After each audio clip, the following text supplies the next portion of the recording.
In speech अब नवीन फिर से हमसे रिकनेक्ट हो गए हैं। Naveen, thank you for being patient with us.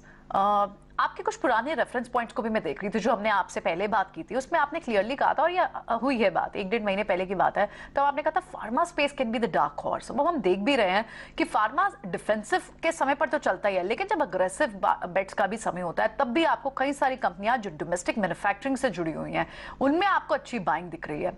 Pharma space पर क्या व्यू अब भी यही है? क्या बड़े रैशनल्स हैं, और अगर प्रेफर्ड स्पेस कौन से, प्रेफर्ड बेट्स अगर क्या होंगी, अगर आप कुछ व्यूअर्स को और हिंट दे पाए? जहां तक फार्मा सेक्टर का सवाल है, फार्मा सेक्टर में एक्चुअली वैल्यूएशंस रीजनेबल हो गए हैं काफी टाइम से।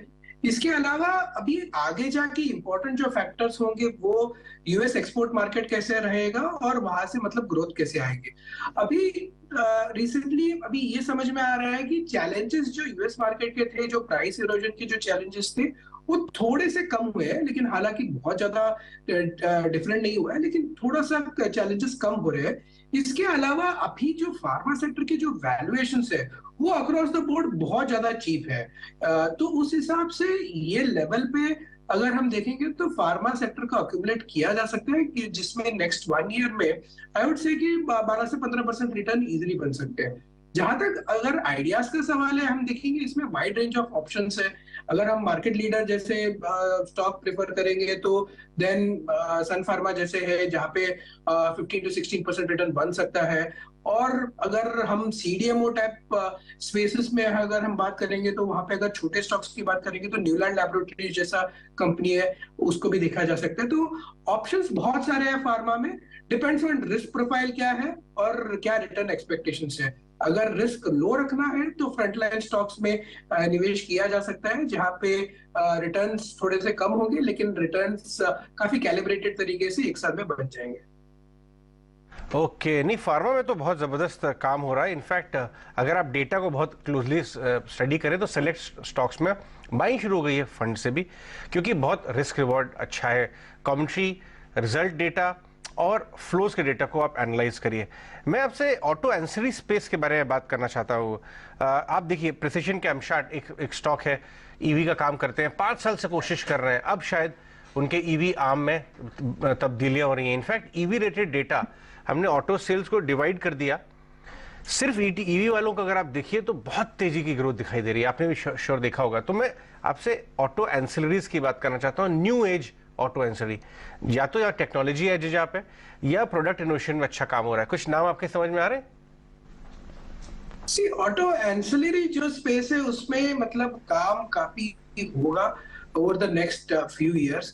अभी बहुत सारे कंपनीज है वो अपने प्रोडक्ट्स भी अडेप्ट करेंगे, जो मतलब जो नॉर्मल ड्राइव ट्रेन में जो यूज होते थे, जो इंटरनल कंबशन इंजन में जो यूज होते थे, उसके अलावा जो मतलब ऑटो एंसिलरी कंपनीज जो ईवी कंपनीज के लिए है उसके लिए अडेप्ट करेंगे। लेकिन इंपॉर्टेंट फैक्टर ये ऑटो सेक्टर में ये जानना है कि ये सेक्टर में अगर हम ईवी की बात करें तो वहां पे कैसा है कि जो मेजर कंट्रीब्यूशन आ रहा है वो 2 व्हीलर कैटेगरी में आएगा in the EV space, followed by CV space and followed by passenger vehicle, क्योंकि मार्केट का जो एवोल्यूशन है वो उस डायरेक्शन में जा रहा है। तो उस डायरेक्शन के हिसाब से हमको जो हमारा पोजिशनिंग करना है, अगर ईवी प्ले करना है, तो आई वुड सजेस्ट कि अगर हम सीवी की तरफ राइट जो अगर हम अलाइन करेंगे हमारे पोर्टफोलियो को तो रिटर्न्स बनने की संभावना काफी ज्यादा है versus playing let's say N auto ancillary space, जहां पे मतलब प्रोडक्ट एवोल्यूशन को थोड़ा और टाइम लगेगा और उसको समझ के उसमें मतलब कितना रिटर्न्स बनेगा उसमें थोड़ा सा टाइम लग सकता है। लेकिन पोर्टफोलियो अगर अलाइंड हो ईवी सीवी के स्पेस के टुवर्ड्स, देन रिटर्न्स बनने की संभावना ज्यादा है। नवीन जी, पहले तो शुक्रिया, आप समय दे रहे हैं हमको, अच्छे से बता भी रहे हैं, स्टॉक स्पेसिफिक इंफॉर्मेशन भी आपसे मिल रही है।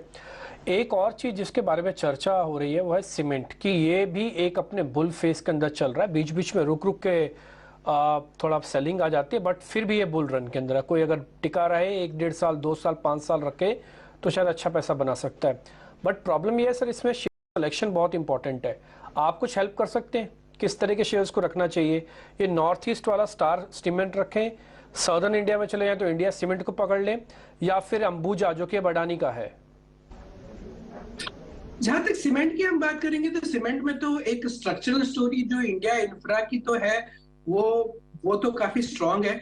इसके अलावा अभी जो लेटेस्ट न्यूज है वो करीब करीब प्राइस हाइक की बात कर रही है, वो भी सदर्न मार्केट्स में। तो सदर्न मार्केट्स में जो प्राइस हाइक की बात कर रही है, अभी कितना एब्जॉर्ब होता है that remains to be seen. अभी जैसे कि 30-40 रुपए की प्राइस हाइक की बात हो रही है, मे बी 35-40 रुपीज तो शायद एब्जॉर्ब ना हो, लेकिन 15-20 रुपीज एब्जॉर्ब हो जाए। लेकिन ये काफी टेलविंड प्रोवाइड करेगा सदर्न जो companies which are expose to southern part of India. तो इसमें हम थोड़े बहुत देख सकते हैं, जैसे ओरिएंट सीमेंट है, राइट, ये मतलब सदर्न मार्केट में मतलब इसका ऑपरेशंस है, तो वो दैट इज वन स्टॉक जिसके मतलब वैल्यूएशंस बहुत ज्यादा रीजनेबल है, राइट। तो स्टॉक की अगर ग्रोथ प्लान्स अगर फ्रक्टिफाई होते हैं तो स्टॉक रीरेट हो सकता है। इसके अलावा ऑफ कोर्स नेशनल प्लेयर्स जैसे हैं, अगर हम बात करेंगे कि अल्ट्राटेक हो गया या श्री सीमेंट हो गया, यहाँ पे भी थोड़ा बहुत रिटर्न बनने की संभावना है। बट मैं at this point in time मैं प्रेफर करूंगा mid cap and small cap cement companies, जैसे कि ओरिएंट सीमेंट में बात कर रहा था या एनएलसी, ये सब कंपनी में आई वुड से दैट ज्यादा रिटर्न्स बनने की संभावना है। ऑलराइट नवीन, बहुत शुक्रिया हमसे बात करने के लिए। ये थे नवीन कुलकर्णी, एक्सिस सिक्योरिटीज के CIO। हमारे साथ लक्ष्य और श्रीकांत जुड़े हुए।